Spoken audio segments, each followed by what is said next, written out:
என்னன்னே சொல்ல தெரியல. தேவலோகத்தில் பண்ணி இது பண்ணி நான் இருக்கோம். தினமும் நினைச்சுட்டு இருப்பேன் மகாபெரிவா அவங்கள எல்லாத்துக்கும் வரணும் வரணும் வரணும்னு. அவருடைய ஒரு இதனால அது அவர் மூலமா எனக்கு நீங்க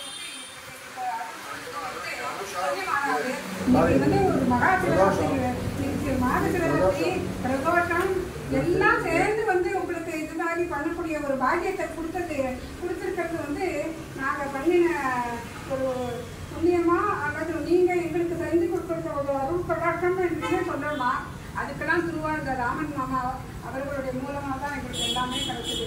எங்களுக்கு ரொம்ப பரம சந்தோஷம்னா சந்தோஷம் தாங்கவே முடியல. தினமும் உங்களுக்கு தெரியும் ராத்திரி நான் எப்படி படுத்துப்பேன், உங்களை நினைக்காம நான் படுத்துப்பேனா?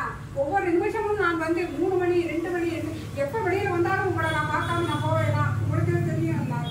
அது வந்து சத்தியம். கலியுகத்தில் இது ஒரு நிச்சயம் ஒரு சத்தியம்.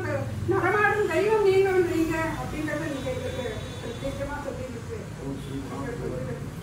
என்ன சொல்றதுன்னே எனக்கு தெரியல. நான் என்ன ஒண்ணுமே எனக்கு தெரியல. அப்படியே மறந்தே போயிட்டேன்.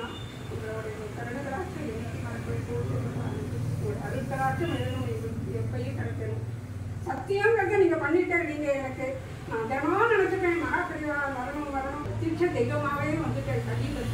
கலியுகத்தில் கண்கண்ட தெய்வங்கிறத நல்லா நீங்க எங்களுக்கு தீட்சமா காமிச்சுட்டு இருக்கேன். ரொம்ப பரம சந்தோஷம் மூலமா நீங்க